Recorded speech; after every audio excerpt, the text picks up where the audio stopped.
कांग्रेस प्रत्याशी इमरान मसूद तो लगातार राम की चौपाइयां लेकर के अब चुनाव मैदान में आए। इससे बड़े राम राज्य की कल्पना और क्या हो सकती है।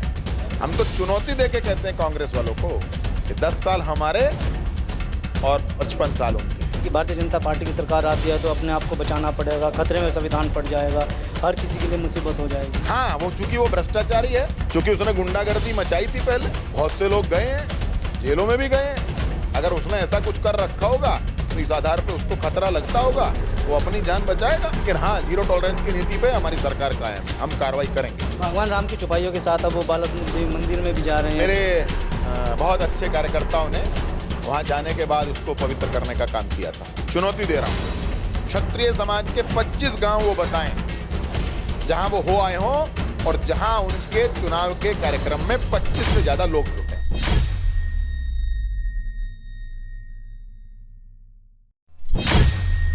लोकसभा चुनाव का बिगुल बज चुका है। तमाम प्रत्याशी अपने अपने क्षेत्रों में वोटों की अपील करने के लिए पहुंच रहे हैं। हमारे साथ राज्य मंत्री कुंवरजीत सिंह जी हैं, उनसे बात कर लेते हैं। क्योंकि सहारनपुर की बात करते हैं, सहारनपुर में भारतीय जनता पार्टी से राघव लखनपाल शर्मा चुनाव मैदान में, तो इंडिया गठबंधन से इमरान मसूद एक बार फिर चुनाव मैदान में आए हैं। किसकी हार होगी, किसकी जीत होगी, ये तो वक्त बताएगा। लेकिन फिलहाल हम क्या मुद्दे हैं उन पर बात कर लेते हैं। मंत्री जी, स्वागत है। किस तरह को देख रहे हैं आज माहौल सहारनपुर में, जिस तरह से लगातार योगी जी भी आए हैं, मोदी जी भी आए हैं? माहौल एक तरफा है और मैं पहले भी आपके कई मित्रों को बता चुका हूं कि 2014 से लेकर के 2023 तक के जितने चुनाव हुए हैं उसमें वर्तमान प्रत्याशी को हमने पराजित किया है। बहुजन समाज पार्टी के प्रत्याशी को मैं 2017 में अपनी विधानसभा में पराजित कर चुका हूं।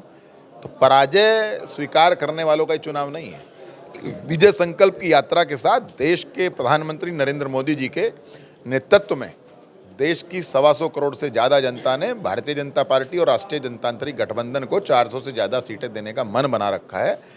और वो मन ऐसे ही नहीं बनता है। 10 सालों का ट्रैक रिकॉर्ड, 10 सालों का रिपोर्ट कार्ड। हम तो चुनौती देके कहते हैं कांग्रेस वालों को कि 10 साल हमारे और 55 साल उनके। कांग्रेस प्रत्याशी इमरान मसूद तो लगातार भगवान राम की चौपाइयां लेकर के अब चुनाव मैदान में आए। इससे बड़े राम राज्य की कल्पना और क्या हो सकती है। कहा था ना 2014 में मोदी आएगा, राम राज आएगा। 2014 में नारा था ना, लोग गाते थे मोदी आने वाला है, मोदी आने वाला है।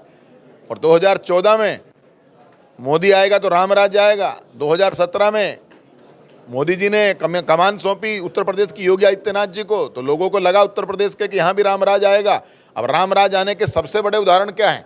हमने इतने वर्षों के बाद देश के प्रधानमंत्री नरेंद्र मोदी जी के नेतृत्व में हमने राम मंदिर बनाया। हमारे प्रभु राम टेंट से निकल करके अपने भवन में विराजे। और इससे बड़ा राम राज्य का उदाहरण क्या हो सकता है मित्र, कि जो मेरे देश के प्रधानमंत्री नरेंद्र मोदी जी के लिए 2014 में कहते थे कि हम मोदी की बोटी बोटी चाप लेंगे, आज वो राम की चौपाई गा रहे हैं, रामायण की चौपाई गा रहे हैं। इससे बड़े राम राज्य की कल्पना क्या? मसूद का ये भी कहना है कि भारतीय जनता पार्टी की सरकार आती है तो अपने आप को बचाना पड़ेगा, खतरे में संविधान पड़ जाएगा, हर किसी के लिए मुसीबत हो जाएगी। हाँ, वो चूंकि वो भ्रष्टाचारी है, चूंकि उसने गुंडागर्दी मचाई थी पहले, उसने हमारे समाज के लोगों को प्रताड़ित किया था। तो हमारी सरकार का एजेंडा है जीरो टॉलरेंस पे, चाहे वो क्राइम का हो, चाहे वो करप्शन का हो। बहुत से लोग गए हैं, जेलों में भी गए हैं। अगर उसने ऐसा कुछ कर रखा होगा तो इस आधार पे उसको खतरा लगता होगा, तो वो अपनी जान बचाएगा।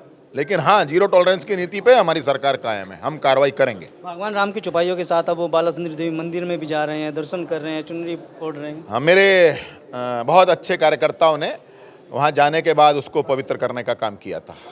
किस तरह से देखते हैं जो उनकी बयानबाजी आ रही है कि संविधान खतरे में है? वो केवल तुष्टीकरण के आधार पर राजनीति करना चाहते हैं। लेकिन ये देश मोदी जी के नेतृत्व में विकास की राजनीति के आधार पर अब आगे बढ़ चुका है।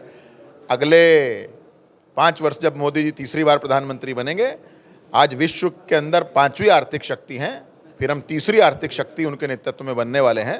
तो देश की जनता ने फैसला ले लिया है। ऐसे कुछ छुटभइये नेताओं के बयान से और कुछ छुटभइये नेताओं के कुछ कहने से आम जनता पे कोई फर्क पड़ने वाला है? राजपूत समाज के बीच भी वो जा रहे हैं, बता रहे हैं कि राजपूत समाज की ये राजधानी है, मैं यहाँ आया हूँ, राजपूत समाज हमारा 25 गांव, चुनौती दे रहा हूँ, क्षत्रिय समाज के 25 गांव वो बताएं जहां वो हो आए हों और जहां उनके चुनाव के कार्यक्रम में 25 से ज़्यादा लोग जुटे हों। सैनी समाज ने भी अलग से मीटिंग किया, किस तरह से देखते हैं? मैंने कहा ना, हम जाति और धर्म के आधार पर राजनीति नहीं करते हैं। हम सबका साथ, सबका विकास, सबका विश्वास और सबका प्रयास, इस आधार पर राजनीति करते हैं। तो चूंकि जातिगत और धर्म के आधार पर राजनीति करना कांग्रेस का चरित्र रहा है, इस नाते उनके प्रत्याशी भी उसी आधार पर बात कर रहे हैं। यूपी में कितनी सीटें जीत रहे हैं? 80 में से 80 और देश के अंदर 400 पार। बहुत बहुत धन्यवाद मंत्री जी थे हमारे साथ।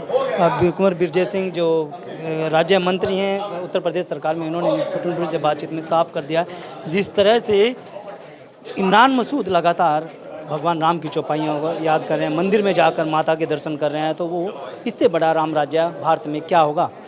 वीडियो के बारे में आपकी क्या राय है, हमें कमेंट में जरूर बताएं। अगर आप ये खबर फेसबुक पर देख रहे हैं तो वीडियो को लाइक करके पेज को फॉलो करें। इसके अलावा अगर आप इस खबर से यूट्यूब के जरिए जुड़े हैं तो चैनल को सब्सक्राइब करके बेल आइकन दबाना बिल्कुल ना भूलें। नमस्कार।